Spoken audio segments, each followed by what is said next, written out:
जयाचा जनी जन्म नामार्थ झाला, जयाने सदा वासनामात केला.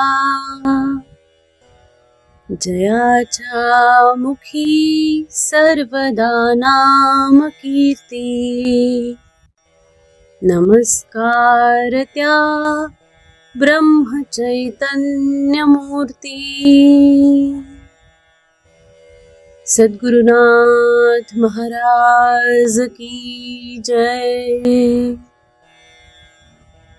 सद्गुरु श्री ब्रह्मचैतन्य महाराज गोंदवलेकर यांचं प्रवचन.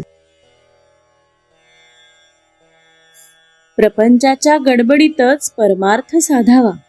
17 जून.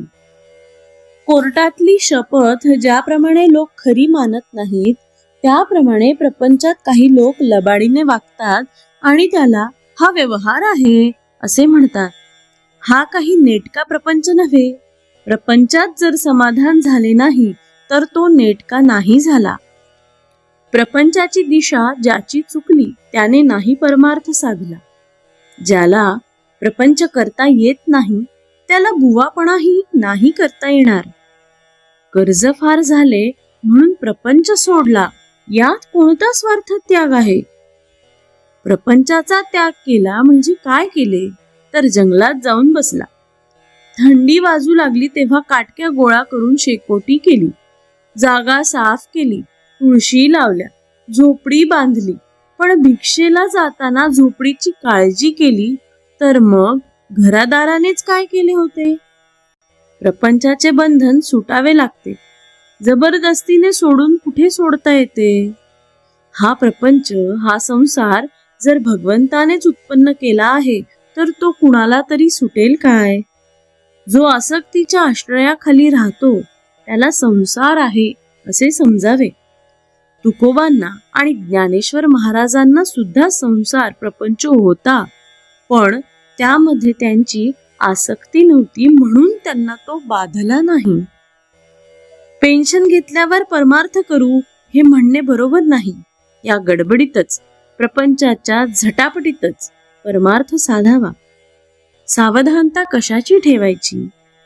तर मी जन्माला आलो तेव्हा जे कबूल केले ते करण्याची सावधगिरी ठेवायची. प्रपंच करताना लक्ष भगवंताकडे ठेवा. विषयात गुंग झालो, भगवंताचा विसर पडू लागला, ही संधी साधावी आणि त्यावेळी भगवंताचे स्मरण ठेवावे.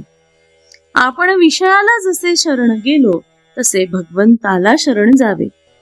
चित्त शुद्ध करून विचार करावा आणि मी विषयाला किती शरण गेलो हे पाहावे. विषयापासून वेगळे व्हावे म्हणजे हे पाहता येते. व्यसनी माणसाने व्यसनापूर्वी मी कसा वागत होतो याचा विचार करावा. मारुती रायाच्या दर्शनाला पूर्वी मी जात होतो, आता विषयात त्याची आठवणही येत नाही. याला काय करावे? नोकरीत नाही का तुम्ही वरिष्ठाला शरण जात? मग जे पोटा करता करता ते भगवंता करता का नाही करीत? भगवंताला शरण जाणे सर्वात सोपे आहे.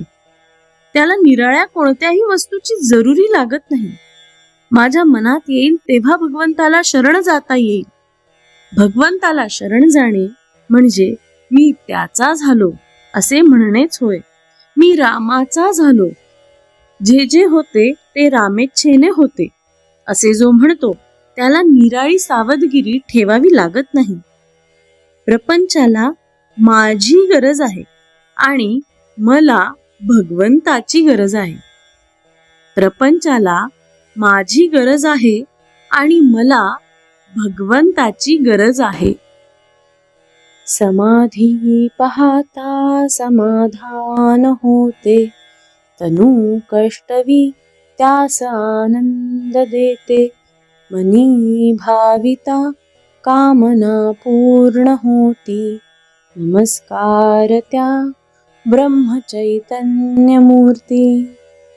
नामस्मरे निरंतर ते जाणावे पुण्य शरीर. महादोषांचे गिरीवर रामनामे नासती. सद्गुरुनाथ महाराज की जय। श्री अनंत कोटी ब्रह्मांड नायक राजाधिराज सच्चिदानंद सद्गुरु श्री ब्रह्म चैतन्य महाराज की जय। जय जय रघुवीर समर्थ।